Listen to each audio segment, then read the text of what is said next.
Hello, lovelies. Now, if you're watching this video, it is because you are relatively new to tarot and relatively new to the Drop 'em 78 challenge. This is probably your first challenge that you're considering. Maybe you're not even quite sure what Drop 'em 78 is. Maybe you're just Drop 'em curious. But this video will give you a sense of what some recommended tarot decks are to use for your first time in the challenge, and also what intentions to bring to this challenge, perhaps. So first of all, Drop 'em. What the heck is Drop 'em? So the idea behind Drop 'em is that we spend a dedicated time really diving into, I don't want to say tarot study, because actually this is about kind of encountering the archetypes in a way that I hope is more tarot transformational, right? You know, the tarot isn't just 78 bits of memorizable meaning, right? The tarot is a mandala, kind of sacred map that we can use to orient ourselves and people that we're reading for in this moment, at this crossroads, at this juncture or decision point in their lives, to help them kind of find their way. And because the tarot is that kind of a unified map, has a kind of internal consistency and wholeness, if that makes any sense. It's not just like a random selection of 78 things. Because it has that kind of internal consistency, it's really important when we're really wanting to dive deep into it to actually stick with a single artist, a single conception, a single system of the tarot, a single deck. So in the Drop 'em 78, the strong encouragement, although I always like to say, you know, this is for you. Like there are no tarot police. Do what you want. But the encouragement, the strong urging is to restrict yourself to one deck. And to go through that deck one card at a time, one day at a time, starting on October 15th, which is coming up at just a week or so away, and ending on December 31st. In the Mindful Tarot community, we also go through our decks in a specific order, and that order is not just a random decision on my part. There's a method and a little bit of a madness behind it. There's some informative links below.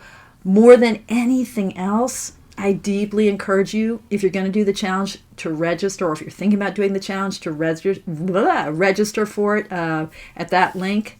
And then to join us for the launch party, join us for our community Zooms, join us for the closing party.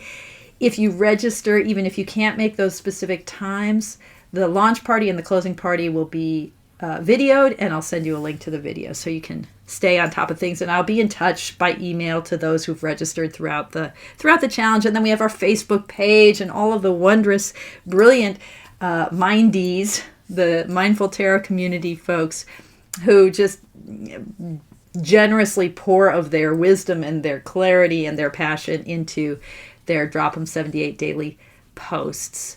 So that's the overview of the Drop 'em 78. I'm going to now say a little thing about what decks to use. So above all, especially if you're really new to tarot, I just encourage you to start with the Rider Waite-Smith tarot deck. The grandmama of them all, of the modern tarot, Pixie, Pamela Colman Smith's artwork, the very kind of standard version of that deck. There are lots of versions of the deck out there. You can easily pay almost nothing and get a kind of bootlegged copy of the deck on Amazon. I don't recommend that. I say let's just go with either US Games or Weiser, or even Llewellyn and Los Scarabeo, although the two examples I have here are US Games and Weiser, and get a kind of more authoritative version of the Rider Waite-Smith. So if you're, all of these decks, by the way, that I'm suggesting today are easily available. Since the Drop 'em is only a week away, I wanted to give you some decks that you can find on, your local megalithic internet delivery system, or at your local big box bookstore, or maybe, this would be cool, at your local small metaphysical shop or bookshop. So the one that I recommend if you're just starting out at the beginning of your journey is to just go with the beautiful U.S. Games Centennial version of the Waite-Smith tarot deck. And the coloration is based on the coloration of the 1910, what people almost often call the Pam A. It's the first mass market version of the Rider-Waite-Smith deck, 1909-1910. The backs on the Centennial aren't the traditional plaid backs, but the cardstock is really nice. The colors are really nice. This is just a beautifully produced deck. It's not expensive. It's just a good deck to have in your tarot library, even if your library is only 1 or 2 decks. And if you start here, first of all, tons of resources on the internet, and you will have a foundation. If you spend 78 days with this deck, you will get a kind of grounding that is invaluable. Not everyone loves Pamela Colman Smith's artwork, but I mean, come on. The High Priestess, look at her. What is not to love? The Knight of Pentacles, what is not to love? Now, very European, very white, thin, sylph-like beings here. This is not a deck that features different bodies, different cultures, different histories. One easily found deck that does at least try to give some, tries to take the very, very kind of, what do I want to say? The kind of paradigm of the Rider-Waite-Smith deck, using Pamela Colman Smith artwork, but giving us a little bit more ethnic diversity, is the Weiser Tarot. There are some complaints about this deck because the efforts to create some diversity actually just basically change the skin color and maybe the hair type of the folks in the deck. But the coloration of this deck is gorgeous. And again, it is beautifully produced. Like the Centennial. I mean, that is just, it's just beautiful. I think this is a really undersung contemporary version of the Waite-Smith deck. For not very much money, you get a beautiful deck. These are the backs. And Weiser, along with Llewellyn, along with U.S. Games, Weiser is just, it's been a tarot publisher since the tarot renaissance of the early 1970s, actually back into the 60s, I think. I really like this deck. Look at that bad boy. All right. So the Weiser Tarot and the Centennial Tarot are 2 extremely solid choices if you're just starting out on your tarot journey and you want to do the Drop 78. Highly recommend. Now, along these lines, very strong connection to the Waite-Smith kind of lineage, but with a little bit touch of what people call the Marseille Tarot, that kind of French, earlier sort of 17th century, 18th century version of the tarot, and a phenomenal guidebook and beautiful cards, Barbara Moore's Good Fortune Tarot with artwork by Jessica Roux. Very different aesthetic. This is a lovely deck. Can't recommend it enough, and I think the guidebook is worth having. So the premise behind the Good Fortune, I have a little video about it. You can see more below. And here we do have some real diversity of body sizes, body types, ethnicities. Still kind of medievally in its, or medieval Renaissance kind of fantasy in its kind of visual style, but a sweet, sweet, imaginative revisioning of very traditional Waite-Smith imagery with some hints from the Marseille tradition, so borrowing from that. And again, as I say, the guidebook is phenomenal. It's funny, it's kind of tongue-in-cheek, but it's really deep. It's the best of Barbara Moore. It's lovely and beautiful cardstock, which, if you're going to spend 78 days with a deck, it's nice to have beautiful cardstock. The premise I was going to say of this deck is that it tilts toward, it's like putting your thumb on the scale, in terms of the messaging, the kind of the divinatory oomph of the tarot. So it's sort of like the tarot has your back. You know, these cards tilt the meanings of the traditional meanings and archetypes of the tarot kind of in your favor. And there's just a lot here and a lot to dive into, but still very accessible. Look at these. And incredibly sweet imagery. So the Good Fortune Tarot, highly recommend. Good place to start. If you're feeling like you already have a good take on the Waite-Smith, you want to take it another step. And actually, as I go through these decks, it's sort of like, you know, just starting out, go for a Waite-Smith deck. A little bit more wanting to kind of push into new territory, sort of moving along from that. The Good Fortune Tarot. Next up are a couple of collage decks that I think hew very closely to the Waite-Smith imagery, but because they're collage decks, they bring in other elements that I think deepen our appreciation of the archetypes. And that's part of the joy of the Drop 'em 78 challenge, is to find new details, or if you know the cards from like prior working with them, new details in these cards, or singling out like details that in a deck that you're unfamiliar with, to help you kind of dive a little bit deeper. And collage decks, because they bring in so many elements, they have a capacity to really kind of goose our exposure to different elements of the archetypal imagery that's coming forward in the cards. And of course, as we're like goosing our like noticing of these different elements, what we're really doing is we're dropping into our own intuitive knowing. And that's at the heart of the Mindful Tarot journey, right? Is how do I open up to what I already know, the abundant knowing, feeling, sensing, being of this present moment, to bring more of myself, more of the world to my awareness.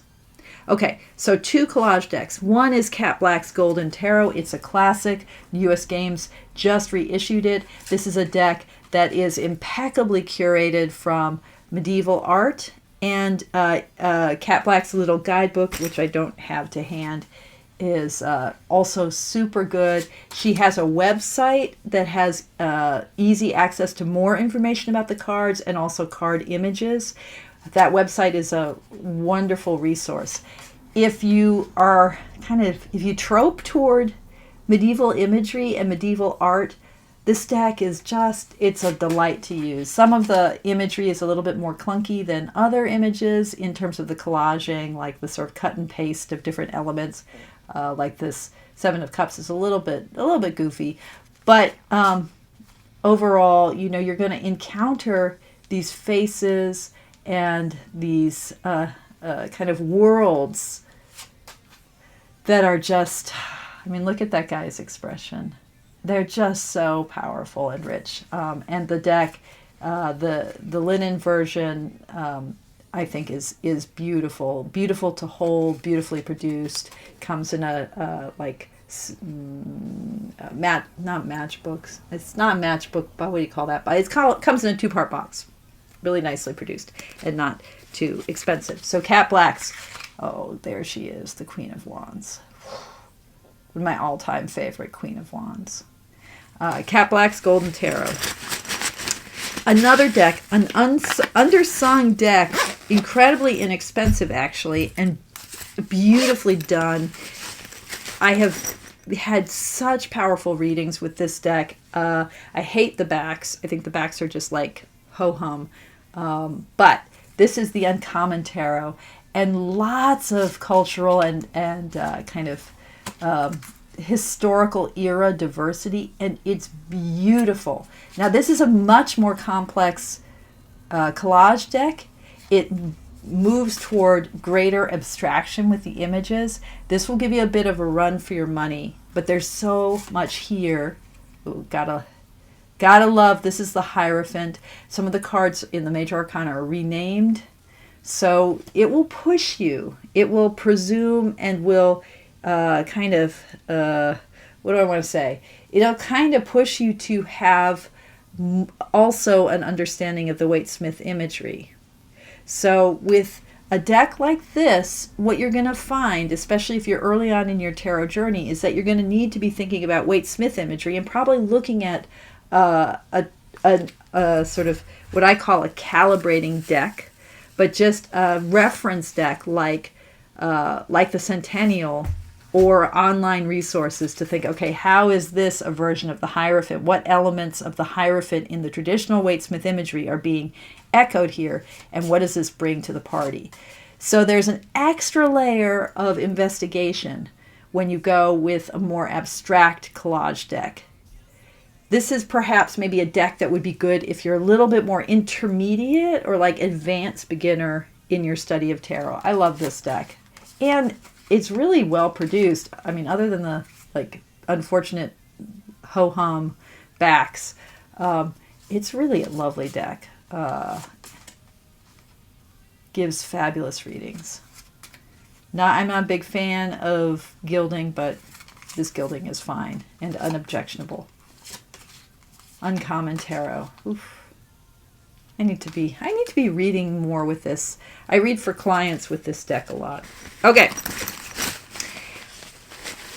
Moving along. Okay, moving along. I've got 4 more deck options.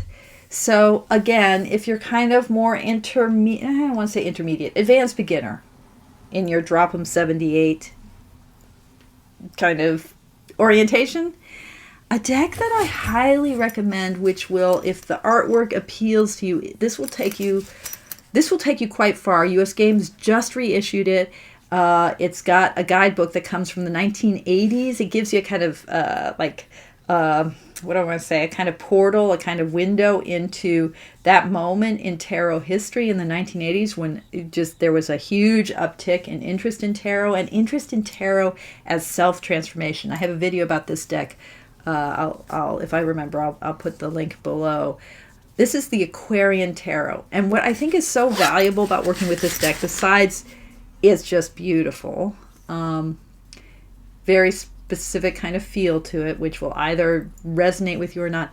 What I think is so powerful about working with this deck for the Drop 'em 78 is that it's a classic, and to have this in your repertory where you're like, okay, I know the Waite-Smith a little bit, and I really now know this deck.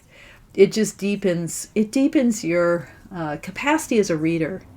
I love the history of tarot. I think reading all through the recent history, the modern history, and then back into ye old tarot times of the Renaissance, the early modern period, the sort of Marseille period, and the emergence of Marseille tarot in the 17th century, and then going back to like the start of tarot in the 15th century, the 1400s. I think that just deepens our appreciation of, again, the archetypes, the one voice of tarot that is speaking through all of the different decks throughout, the 400 or 500 years of tarot. Anyway, Aquarian Tarot, David Palladini's deck, really important, I think, in the history of tarot. Really beautiful. That kind of airy Aquarian feel to it. I love the faces. I love the feeling. I love these goofy kind of phallic, but also sort of vulva-ish rods. I love the palette. The US Games version, this is an older, more vintage version, so it doesn't have the white borders that are now in the US Games version, but the US Games version is beautifully produced, and again, it includes a really interesting guidebook that gives you an insight into that 1980s tarot of transformation, tarot for the self kind of world. Beautiful deck. Very calming. It has a certain feel. Sort of art, a little Art Deco, a little Art Nouveau.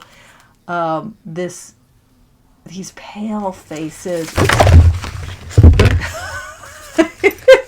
They all fell. They all came tumbling down, but this is, oh, I love that, 2 of Cups. The Aquarian Tarot. So again, if you're working with this deck, advanced beginner, I think, because you'll want to sort of think about how does this deck differ from very traditional Waite-Smith imagery. Where are the departures? So you'll want to be kind of calibrating it, thinking about it in relationship to the very traditional, iconic imagery of Pamela Colman Smith. Beautiful. Okay, the Aquarian Tarot.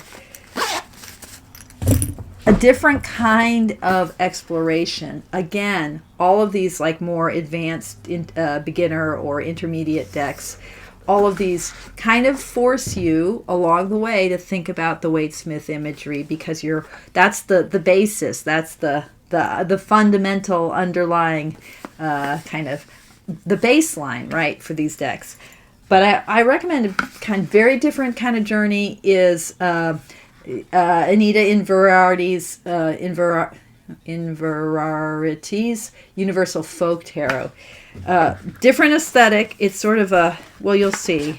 It has a kind of, I feel like it has a kind of youthful, playful, beautiful, actually, expressive quality. This is a recent U.S. Games edition, and it's got the beautiful new linen cardstock that U.S. Games has been using, and U.S. Games has been using this kind of matte edging, really beautifully done. I like the backs.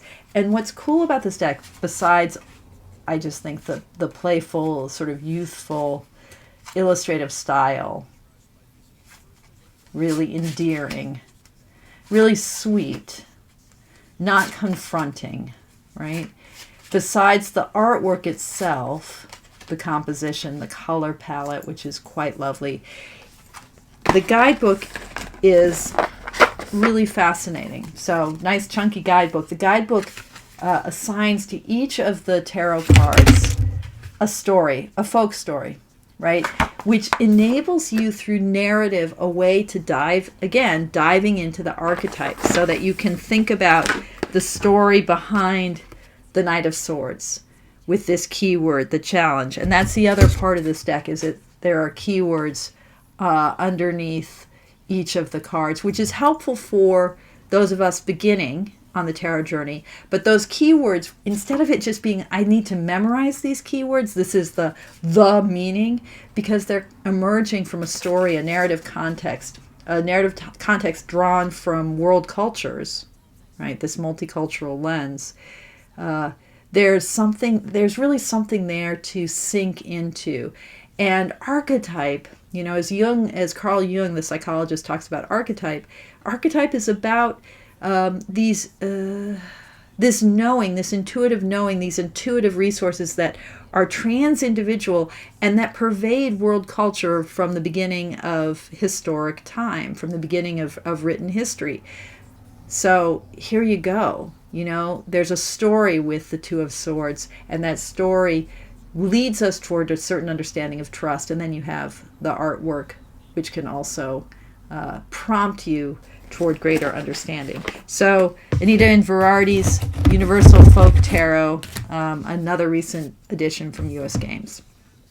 Okay, this is a very different kind of deck.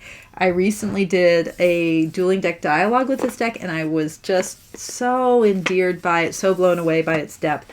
This is Lynn Kott's Dog Tarot. Some of you may know her Cat Tarot. This is a more recent edition. I think Cat Tarot came first, although I still forgive her for putting cats before dogs. This deck really adheres closely to the Waite-Smith imagery, but through the lens of dog. And it's sweet, it's clever, but it's also deep. It also gives okay, this is like Nine of Wands. It also gives a just really dog-inflected, dog spirit-inflected version of the archetypes. If you're a dog person, first of all, this will make you smile every freaking day. But also, there's something deep here. There's that way in which dog consciousness, whatever it is a powerful way in to the tarot. you know? So this isn't just a gimmicky deck, although it has a sense of gimmick, you know. It's all puppies. The devil is a cat, you know. It's tongue-in-cheek, but it's really smart. And so if you're looking to do this challenge in a way that is a little bit like every day brings a smile, if you're like a kind of dyed-in-the-wool doggy person, thinking about what these companions bring to us and how they open our heart, and then in opening our heart, how they take us closer into the tarot archetypes. So you know, it's a particular person who will resonate with this deck, and it will take you where you need to go in a very lighthearted way. The guidebook is also it's small, but it's quite good. This deck too will force you, as all of these you know, non-Waite-Smith decks pretty much will force you to think about the Waite-Smith archetypes. To think about what those traditional images are, and then how have they been translated through the world of dog. And so much of tarot is like, that's why it's so important to look at one deck. So much of tarot is about, you know, how these universal, trans-individual, like fundamental knowings of the human heart, the human psyche, how they get kind of filtered and expressed through different lenses, through this moment, through this artist's conception.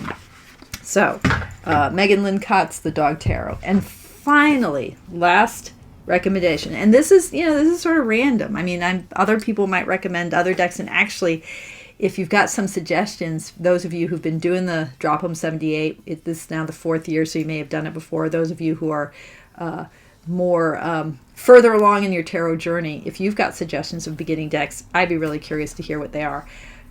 But here we have Tourian's The Tarot of the Abyss. Now, Tourian has a number of fabulous decks. This one is mass market and in print, and it is this, I would say, of all the decks that I've shown, this would be sort of the most advanced option. It is meaty and deep and a little bit broody and beautiful. There's a lot here. There's real characters here. There's real scenes that, again, are riffing off the Waite-Smith archetypes, the traditional Waite-Smith imagery, offering us a way into that imagery through the unique artistic sensibility of Tourian. Very strong, authorial, artistic voice in this deck. And again, beautifully produced. Here are the backs. This a deck that's just a delight to work with. So here's a deck that will push you really into, I mean, it's sort of like as far away from the dog tarot as we can get, but similarly kind of invite you into a whole world that is envisioning the tarot archetypes through its own specific lens. So those are my, oh, look at this Temperance card. Ugh, I love this deck. And these decks are not just for beginners, by the way. So even if you've been doing the Drop 'em 78 for a while, you might find that this is the deck. Any one of these is the deck that you want to be using. I have strongly considered using Tarot of the Abyss before. I've also strongly considered using the Dog Tarot this year, Uncommon Tarot, the Aquarian Tarot. These are decks that they're classics, and they stand the test of time and working across all sorts of tarot intentions and tarot sensibilities. Okay, those are my deck choices. Let me say a tiny word about posting in the Drop 'em 78, and then also I'm planning to post a video in the next couple days about the posting format, what I call 3D. Yes, what I call and have always called, and I can't remember it, 3D or 4D. So if you are starting out, if this is your first tarot challenge, I deeply, deeply encourage you, I urge you, in fact, use one deck. if the deck is sort of departing from Waite-Smith imagery, you're going to be thinking about a Waite-Smith deck. You may actually find yourself bringing Waite-Smith cards into the photographs that you're posting for that day, or certainly into your deliberation for the day, but use one deck. And then the 3D formatting is, as you're like journaling on that deck, 3 components of your journal entry. The first one, D1, just definition of the card. What do you know about the Two of Swords from your from the guidebooks you're looking at, from the internet resources, from what other tarot enthusiasts have shared with you, from your from classes you've taken? What does Two of Swords bring forward? What are the basics of its definition, of its meaning, of its guidebook understanding? D2, now looking at this particular Two of Swords, find one detail. The D is for detail from that image. So let's, do I have the Two of Swords here? Okay, so Anna Tourian's, this is the devil. So I might notice, oh, wow. At the bottom of this card, there's a heart. So the heart is at the root of the devil. Now I'm going to riff in this D2. Like, what is that detail? Tell me about the meaning of this card. How is the devil, in Anna Tourian's interpretation, how is it about the way in which that root, our very heart, the very core of our psyche, of our emotional being, of our intuitive being, that it's what roots us, but here, instead of that bringing freedom, there's a kind of imprisonment that comes up from it, a kind of bondage. The heart isn't free to just create a flourishing soul. Instead, it's in the service of this entrapment. Our very core selves, right, now being put to the service of crafting imprisonment, crafting bondage. So in the D2, I'm looking at one detail in the card that's, and maybe it's a more sort of the more kind of off the side, not so obvious detail, the better. Especially as we start to really get comfortable in the Drop 'em 78, really starting to notice the little parts of the card, the little pieces, the little elements that take us down the rabbit hole into a deeper appreciation of the archetype, of our own intuitive knowing. So that's D1, definition. D2, detail. D3 stands for day. This day. If today is the day that you're looking at the devil card, how is today a devil day? Or how is the devil kind of shedding light on today?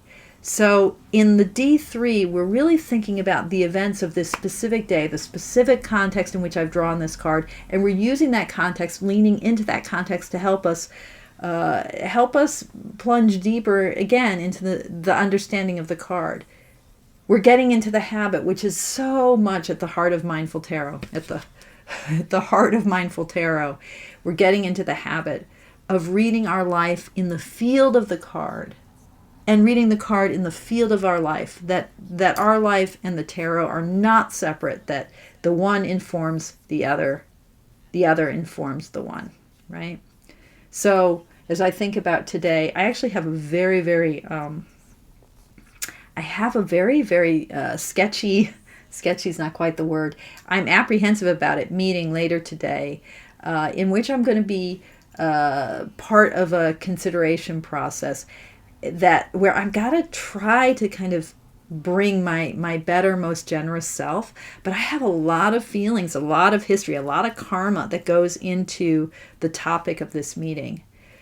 So that grappling with my long-standing karma about the issue we'll be discussing, and the desire to bring my best self so that I really kind of help move toward clarity, toward community harmony, toward resolution of long-standing concerns.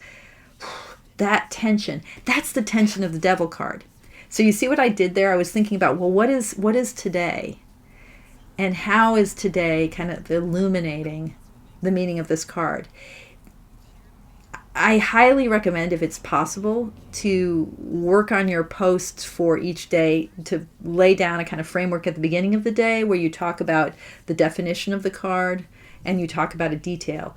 And then maybe you start to write the day element, but really allow yourself to kind of revolve in your mind and your heart about the card throughout the day. So at the end of the day, you come back to your post and you're like, this is what I discovered. This is how today D3 informed the card, and vice versa. Okay, so that's the 3D posting method. I also have a 4D posting method if this is not your first Drop 'em 78 and you want to use what's called a calibrating deck. But I highly, highly urge you, if this is your first time, use one deck. One card at a time, one day at a time. December 31st. Ending with the World, October 15th, beginning with the Ace of Pentacles, going from Pentacles to Wands, to Cups, to Swords, to the Major Arcana. That is the Drop 'em 78, and I super hope you'll join us. Let me know what your thoughts are below and register. Even if you're not certain that you're going to be able to complete the challenge, I highly urge you to register. It's free. I won't spam you with insignificant stuff. You won't start getting, I don't know, stupid ads about items you need to purchase, whatever, right? I won't sell your information, as they say. But if you register, then I can be in touch with you. Okay, Drop 'em 78, 2024. Hope to see you. Thank you so much for your practice. Toodaloo.